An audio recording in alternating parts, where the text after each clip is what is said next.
Hi, before we begin, I would just like to acknowledge the traditional custodians of the land on which we work and live and recognise their continuing connection to land, water and community. We pay respect to the elders, past, present and emerging. We'd like to acknowledge that we are presenting from Australia on the traditional lands of the Gadigal of the Eora Nation, the traditional custodians of Sydney. We pay respect to the elders past, present and emerging, and for Rachel presenting from New Zealand, to the tangata whenua of New Zealand. My name is Tracee-Lee Maginnity. I'm an occupational therapist by training, and I am an AHPRA registered occupational therapist here in Australia, but my role is a clinical educator for Permobile in Australia. And my name is Rachel Fabiniak, and my background is as a licensed physical therapist from the US. And in 2018, I joined on with Permobile, and my role now in Permobile is as Director of Clinical Services for Asia Pacific. And hi, my name is Rachel Maher. My background is a registered physiotherapist in New Zealand. I joined Permobile in 2020 as a clinical educator. So today we're going to talk about the similarities and differences between a medical necessity and a functional-based funding system, the advantages and disadvantages of each of these systems, and we're going to touch briefly on outcome measures, and then we're going to take a look at the funding system in Australia in particular. The funding for assistive technology varies around the world. In some countries we see generous government funding for complex equipment, in others there is a contribution that might allow the user to acquire the most basic equipment, while for other countries it is completely charity funded or user pays. In some countries there are insurance companies that may also cover the cost of equipment. Often this is linked to employment related to a person having a disability after an accident or injury. For this talk we are focusing on government-based funding. So by this I mean funding that is resourced by the taxpayer and is distributed through a system that has specific funding guidelines. As much as the funding systems differ, there are many similarities with government-based funding.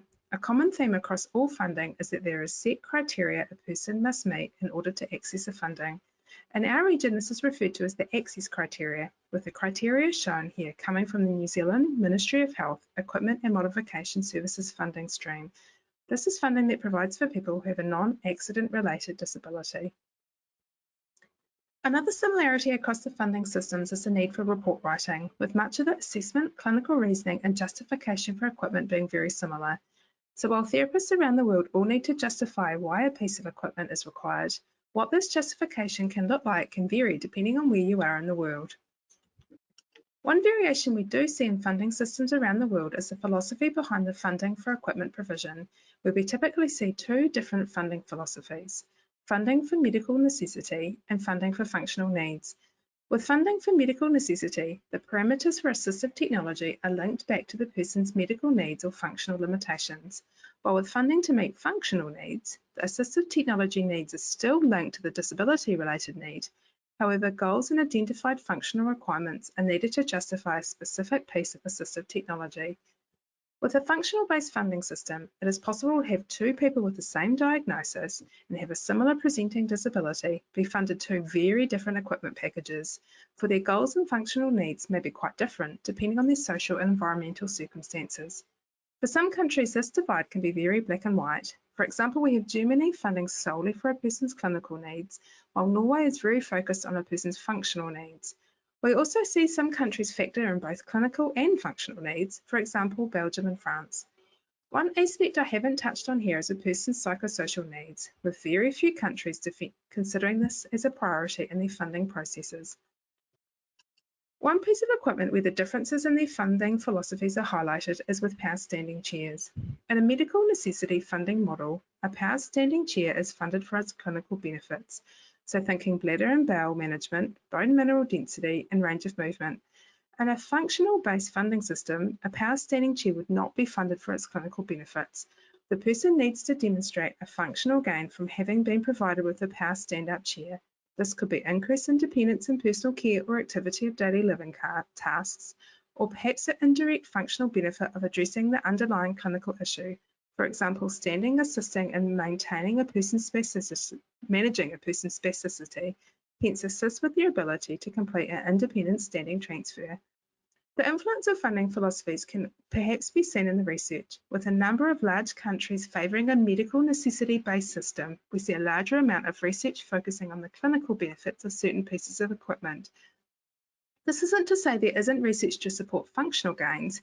However, the multifactorial nature of functional benefits and the difficulties this creates with research may also be a factor in the quantity of research available.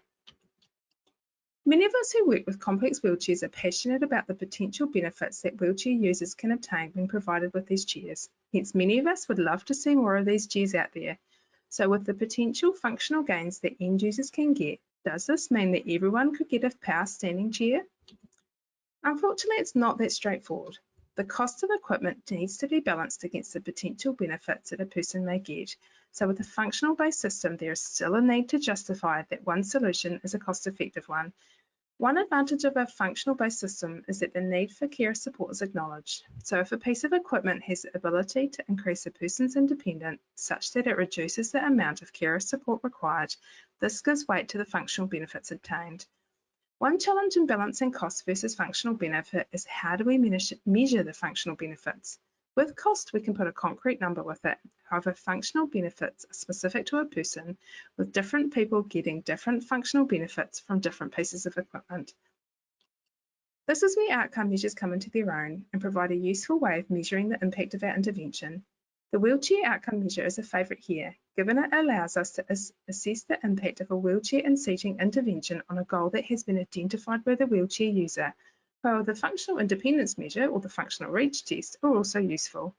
One thing that we need to watch with a functional-based funding system is that the outcome measure we are using is relevant to the identified needs or goals of the person. For example, the functional reach test will not help support a funding report if the identified need or goal does not involve a person's ability to reach or access the environment. And while the functional benefits are the focus for a functional-based funding system, this isn't to say that the clinical benefits are completely ignored. Sometimes it is the clinical benefits that tip the balance for a solution being a cost-effective one. What we also see in some countries is procurement practices or tenders that reduce the cost of the equipment provided, helping ensure that the system is a sustainable one in the long term. So now that we've had a quick overview of what the functional-based funding system looks like, I'll now pass you over to Tracee-Lee, who's going to tell us more about how this type of funding is implemented in Australia. Thanks, Rachel. That was a really great overview of some of the different funding that we see globally around the world. So we really appreciated that viewpoint. And now, as you said, I'm going to introduce you to the Australian National Disability Insurance Scheme. And that's a functional-based funding scheme which started to roll out in 2016. And we're going to look at how the system has evolved, what it means for people living in Australia, and highlight some of the success stories that have come from this type of a funding model. So just for a bit of background, Australia is a large continent made up of 8 states. The majority of the population do live in coastal areas where the main cities are located. However, due to the size of the landmass, there's also quite a few people that do live in really rural and remote areas. And they also present challenges when considering an individual's needs and supports just by being remote.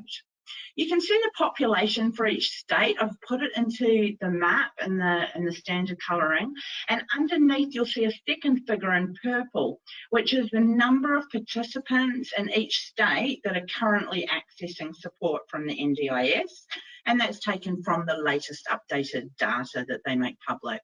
Prior to the NDIS, equipment funding was very state-based.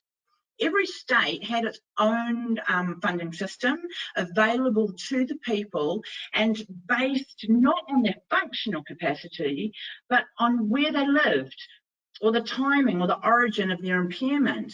So, for example, 4 of the states had fault-based motor vehicle compensation arrangements. So that meant that individuals that had a catastrophic motor vehicle accident within those states really had to successfully sue an at-fault party to cover the care and support for the rest of their lifetime and all the needs that they would need in the equipment, whereas some of the other states provided comprehensive coverage on a no-fault basis for the exact same type of accident.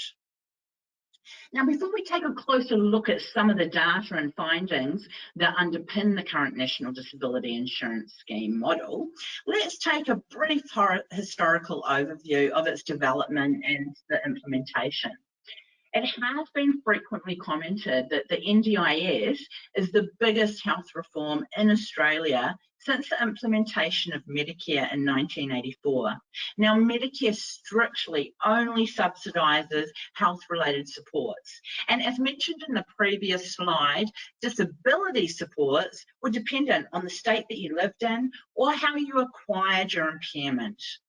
So because of this reported disparity of supports and fundings, in 2010, the Australian government asked the Productivity Commission to carry out a public inquiry into long-term disability care and supports. Now, this commission received over 1,000 submissions from people with disabilities, people that worked with people with disabilities, people who were experienced in the industry. Every stakeholder was encouraged to report in. And the final report that was released by the Prime Minister in August of 2011, had this reoccurring theme throughout, and that the findings was that the existing system didn't work. So based on the report, what happened was the Council of Australian Governments, or the COAG, all got together in 2011 and they had this meeting, and at that meeting they decided that they needed to lay the foundations for a National Disability Insurance Scheme, or from here forth we'll call it the NDIS. In 2013 of that year, the legislation was passed, and the NDIS Act 2013 was also created. So really entrenched in legislation, this act. So in 2013, they started a few trial sites at different states to start to practice and see how the final implementation would be. And the full scheme rolled out between 2016 and 2018. So we're going to have a bit of a closer look now. Previously I mentioned that the government had requested this inquiry by the Productivity Commission.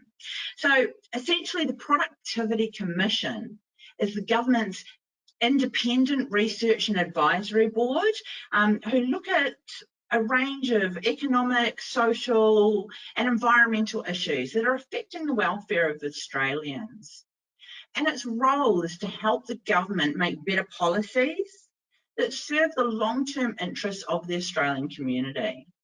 And this is also, their independence is also underpinned by an act within Parliament, and the process and outputs that the Commission go through are open to public scrutiny, and they're driven by a concern of the well-being of the community as a whole.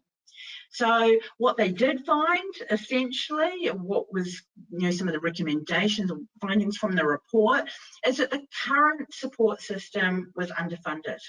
So sometimes individuals would not be able to get the equipment that would best meet their needs. Or worse, they wouldn't be able to get the equipment or any assistive technology supports because there was no funds left. The budget had been already utilised with other users. So not only was it inequitable nationally, there was also an inequality within each state. And some of these findings were that the system was unfair, that it was fragmented, it was inefficient, and they found that the system gave the person with the disability very limited or almost no choice and no certainty of access to appropriate supports. So the stresses on the system were continuing to grow, and there was rising costs for all of the governments that were involved at that state level. So 2013, when the NDIS did come in, it came in with a purpose. Some of the recommendations was that there should be a new national scheme, the NDIS, and that should provide insurance cover for every Australian in the event of a significant disability. And the funding of that scheme would be a core function of the government, just like Medicare that we mentioned before, and just how Rachel had explained within that social system.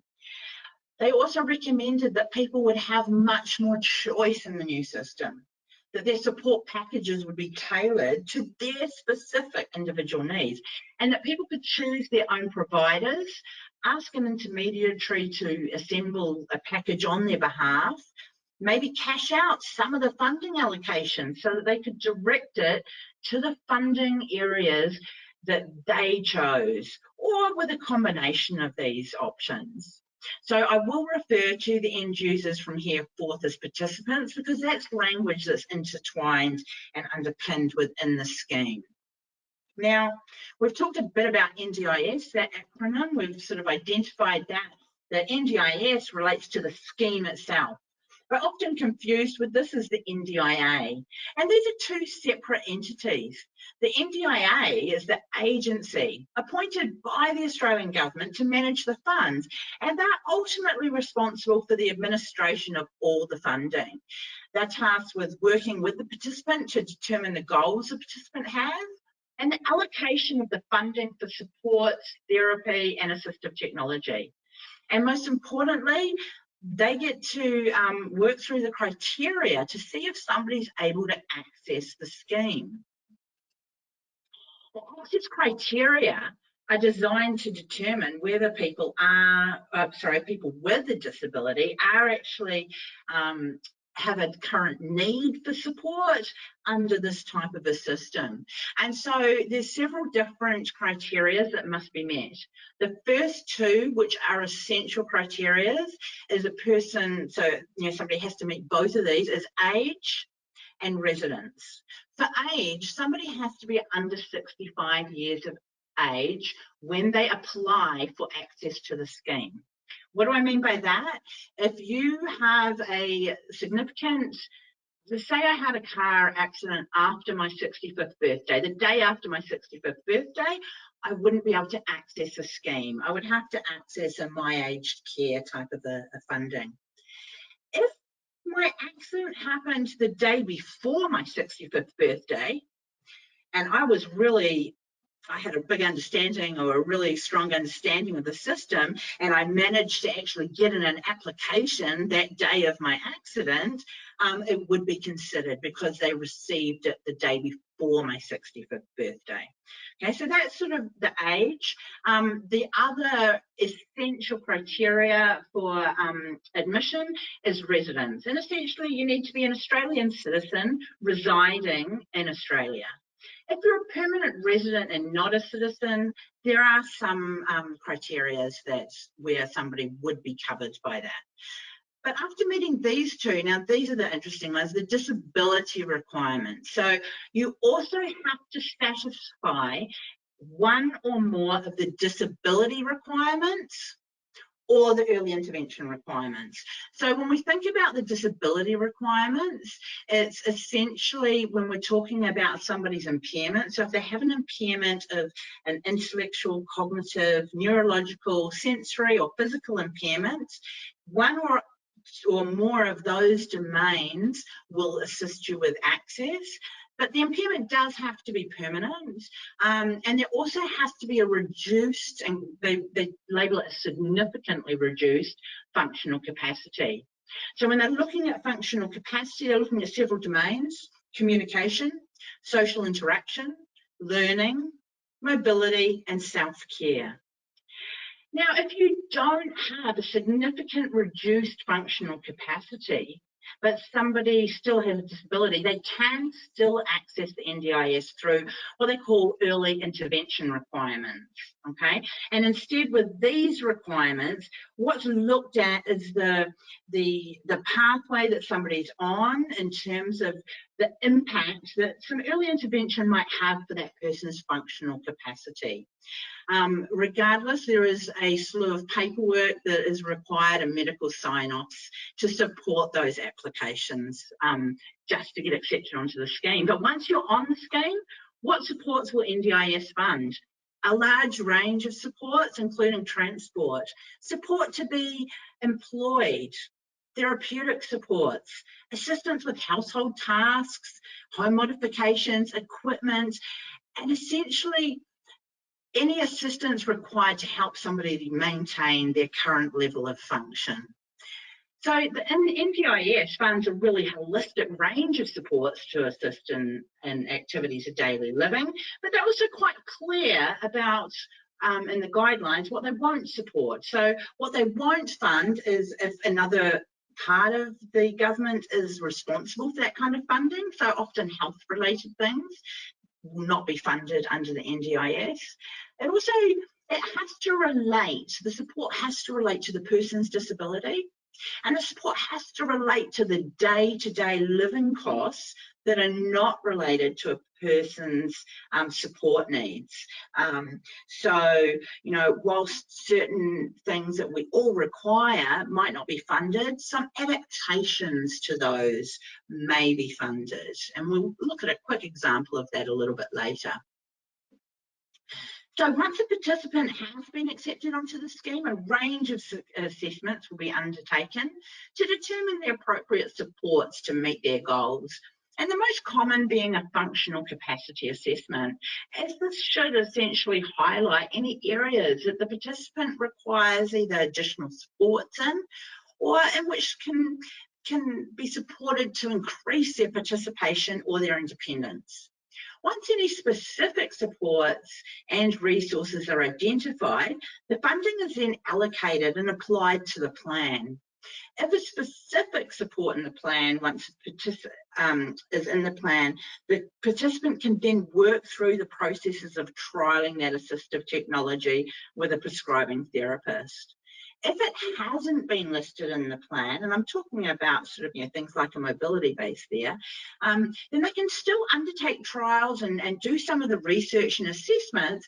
However, that submission of quotes and that funding justification, if it's not already in the plan, it may just trigger what they call a plan review, where it will be added into the plan for subsequent funding allocation.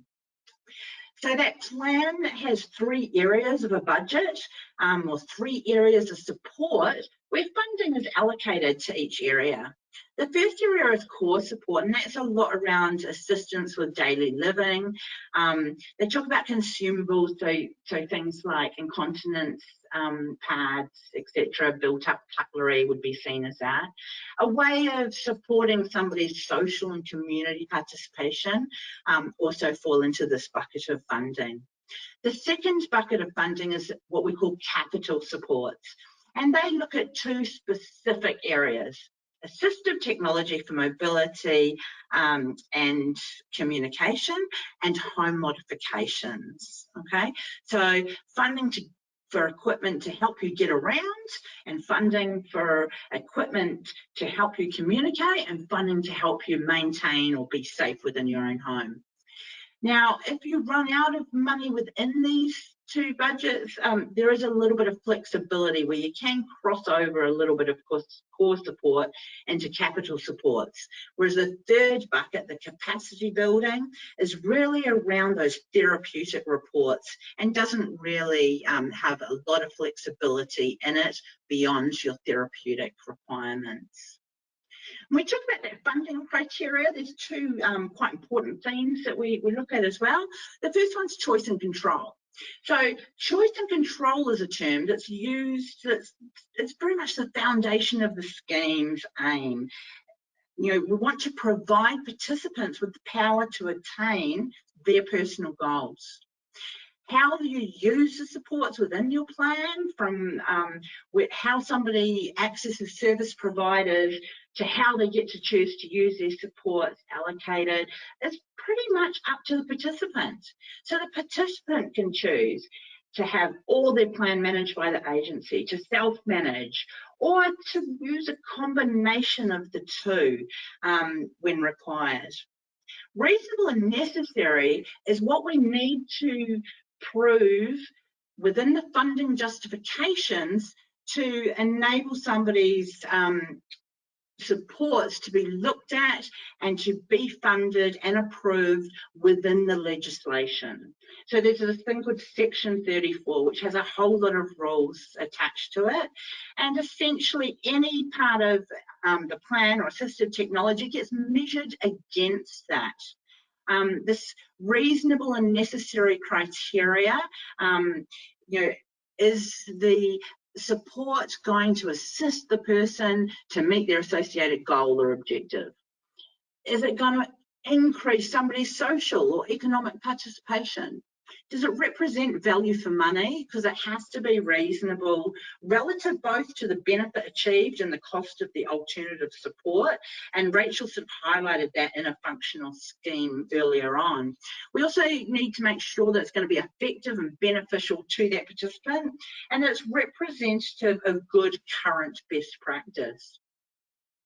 It's also got to take into account what's reasonable to expect families and carers or those informal networks and the community to provide versus a support for somebody to be much more independent themselves. So there have been a few transitional issues as the system's rolled out, and there's also been an abundance of great success stories. And it's not unusual to hear of some transitional issues. Whilst the system is based around open market and choice and control, it can be difficult for participants to identify experienced or specialised assessors. So unlike New Zealand, who have this competency pathway for prescribers, the NDIS model operates on a very self-reported competency of that prescribing therapist.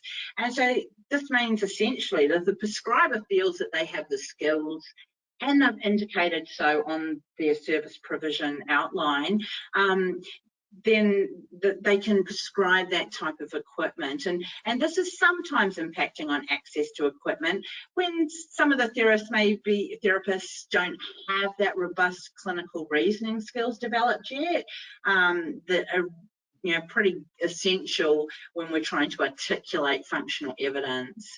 And so this is having a bit of an impact on some of the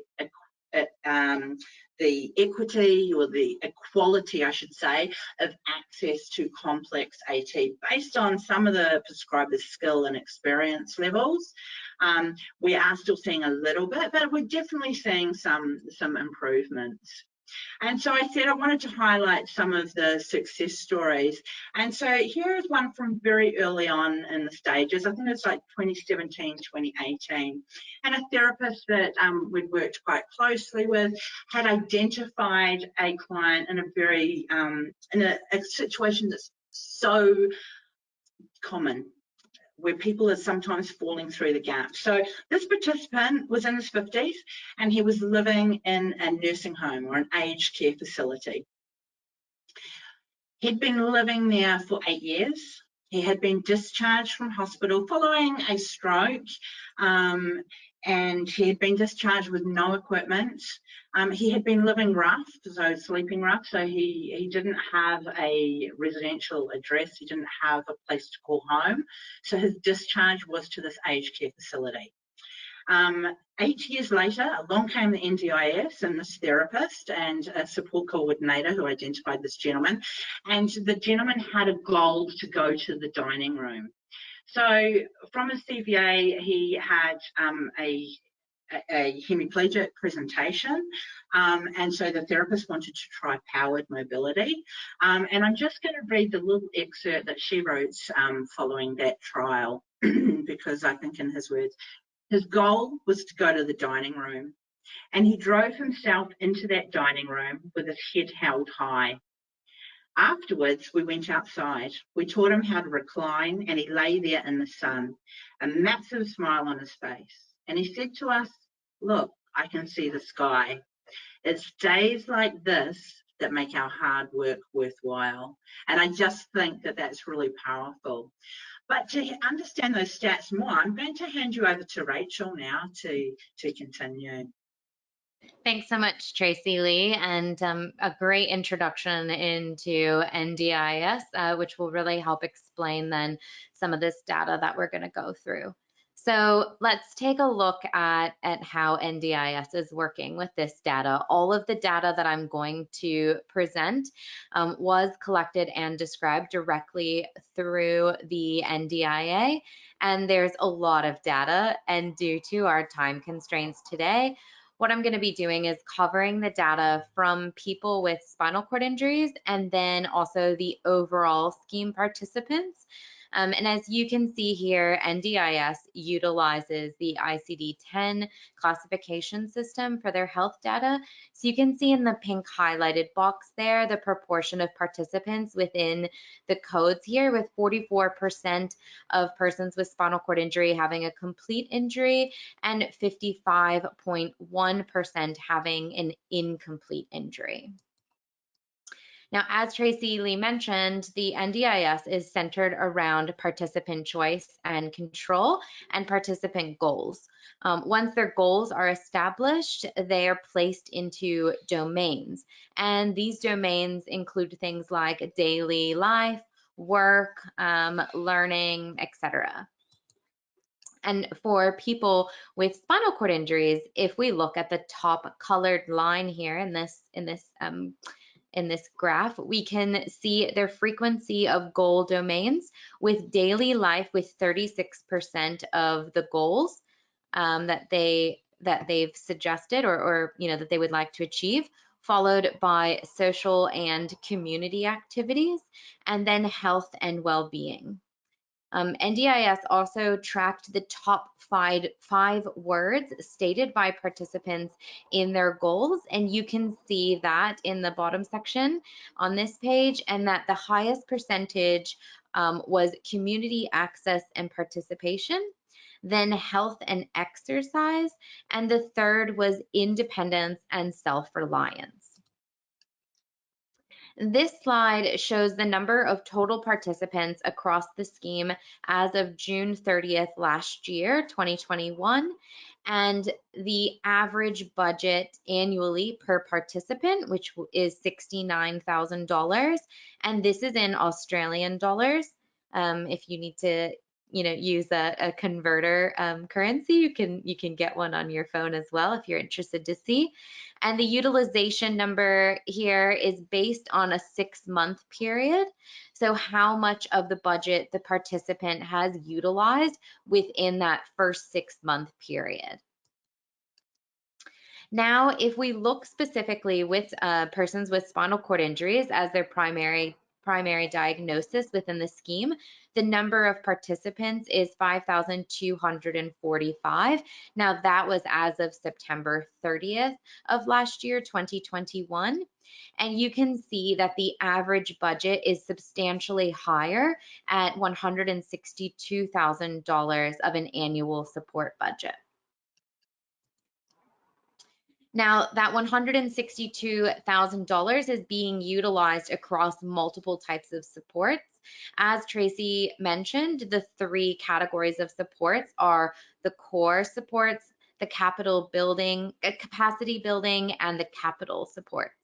And you can see here in this pink highlighted section in the bar graph that 75% of the plan on average for people with spinal cord injury is spent within the core support, and specifically within daily activities at 58% of the annual support.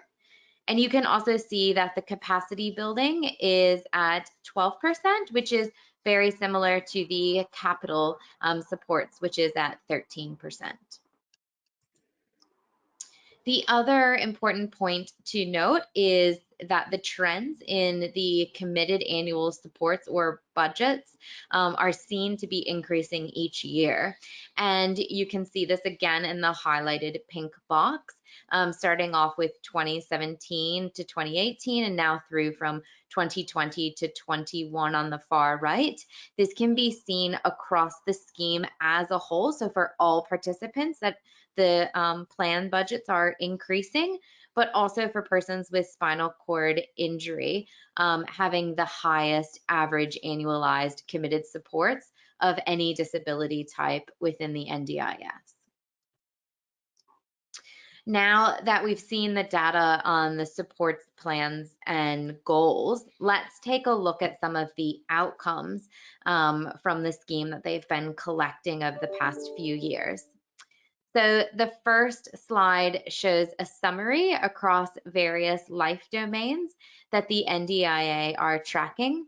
Now, this summary shows the percentage of change from participants that have been in the scheme for at least 2 years, with a baseline measure taken when the participant enters the scheme. And you can see here the last 2 rows that I've highlighted in pink, the summary for persons with a spinal cord injury, and then the bottom row, which is the average of the scheme for all participants within the scheme. Now, the key changes here are the participant employment rate, which you can see is a 1% increase from baseline in both the persons with spinal cord injury and in all participants. The community and participation, which has a 10% increase overall for all participants, with a 7% increase for persons with spinal cord injury. Participants who choose who supports them is the next category, and that had a 1% increase overall in the scheme, with a 6% increase for persons with SCI. And finally, the last column is parent and carer employment rate, with a 3% overall increase and a 2% increase in the group of persons with spinal cord injuries. Now, this nice bar graph here looked at how asking participants with a primary diagnosis of SCI if the NDIS has helped them at each plan. So they asked them that question at each plan review across these different domains. So there's a lot of bar graphs here, but you can see that R1 is the dark orange bars, and that represents the initial review, so the first time they asked that question, and then the latest time from that latest review, which they asked the question, is represented by the light orange bar. You can also see these purple dots and lines, which represent the overall changes of all participants within the scheme.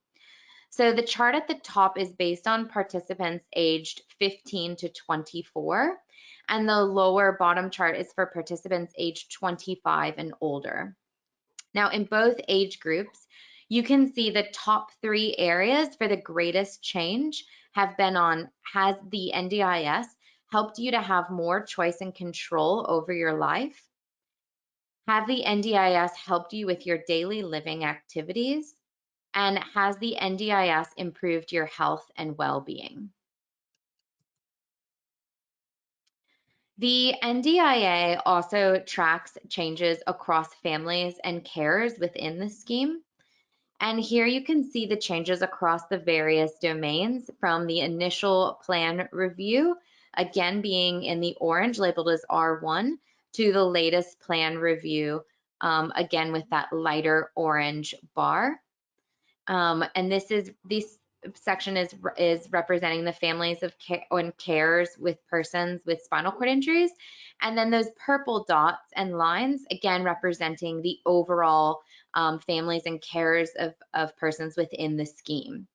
So for families and carers of people with spinal cord injury, we see the greatest change in has the NDIS improved your capacity to advocate, followed by has the NDIS improved your access to services, programs, and activities in the community.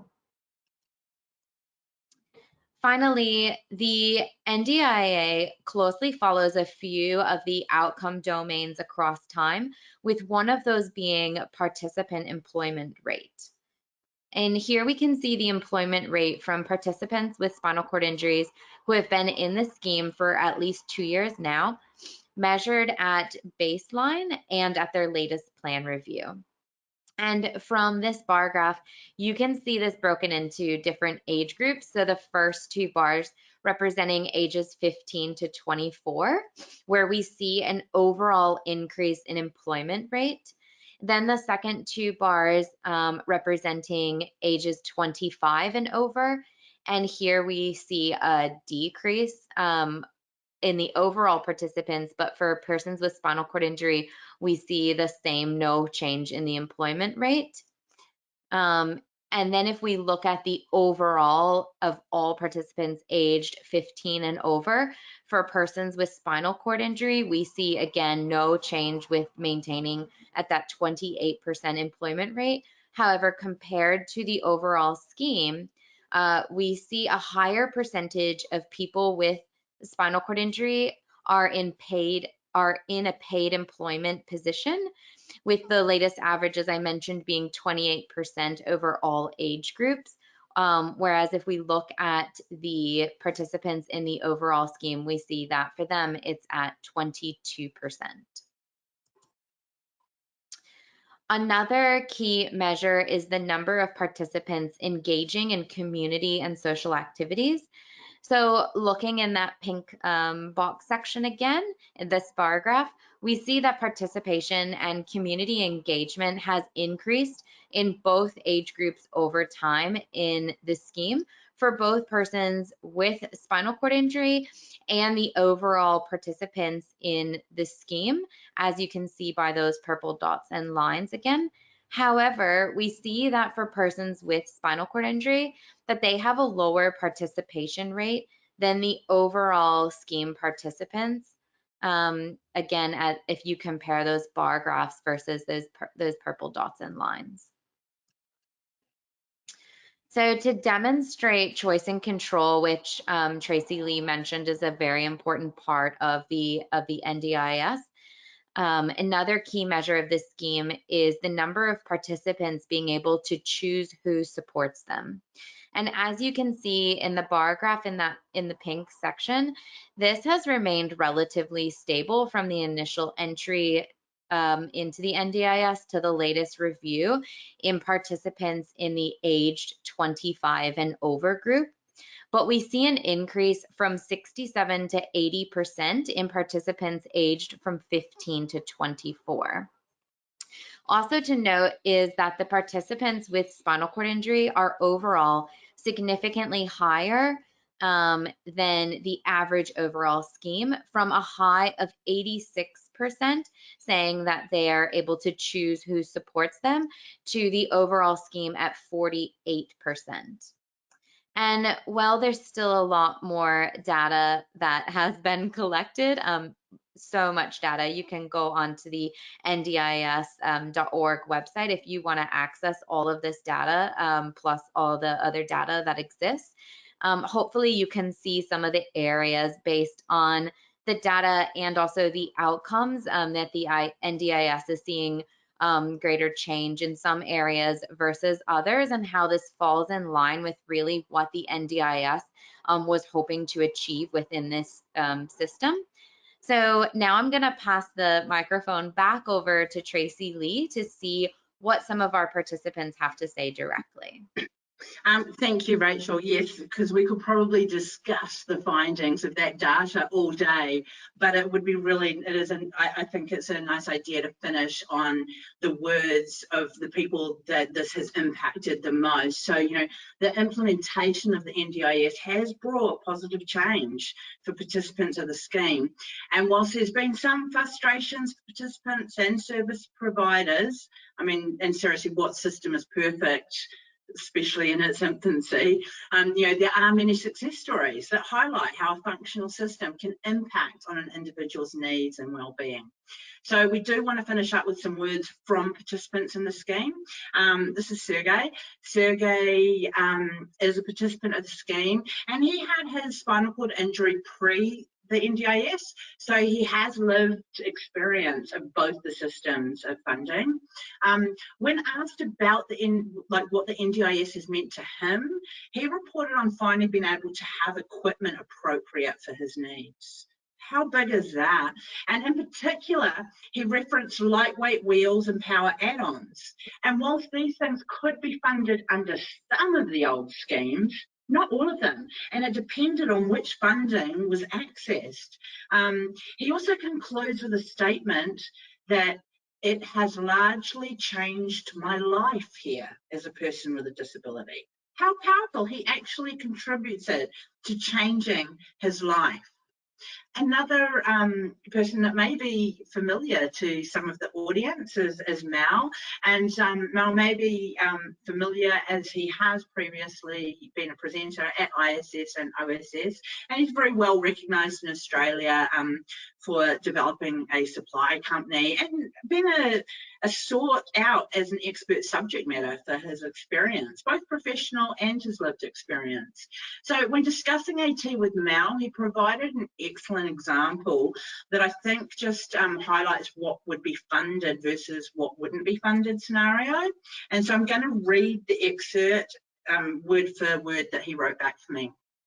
So he said, for example, I've always loved the water. I grew up fishing, surfing and swimming. My wife and I moved to a house with great access to a large saltwater lake, and I enjoy looking at the lake, but, and I can hear him saying this, I don't want to live my life as a buoyer. So I started to think about kayaking. I worked with a local hobby supplier to adapt their foot propulsion system to an arm propulsion system that works really well. So while the NDIS would not fund the kayak, they did fund the adapted hand propulsion system. So now my wife and I have access to the lake and get to enjoy being on the water together. He says this also worked in with his goals to maintain his upper limb health, to get some cardio and strengthening work that he wanted, but using a movement that activates the back of his shoulders. So using a functional activity to really get to the muscles that needed to be trained for him for ongoing health and well-being, rather than some of the other common things that we see. And then I'm just going to finally leave you with Mal's answer to the question of how has the implementation of the NDIS impacted on your life. And here up in the quotes it says, because of the NDIS, I feel healthier, more productive, more connected to my family and friends, more connected to my environment, more relaxed, and more able to look with optimism towards the future. And I think that that's where I'm going to leave it right there, Rachel, based on that information, and hand it back over to you. Great, and we hope you guys have enjoyed our presentation, and now we will move into the Q&A session.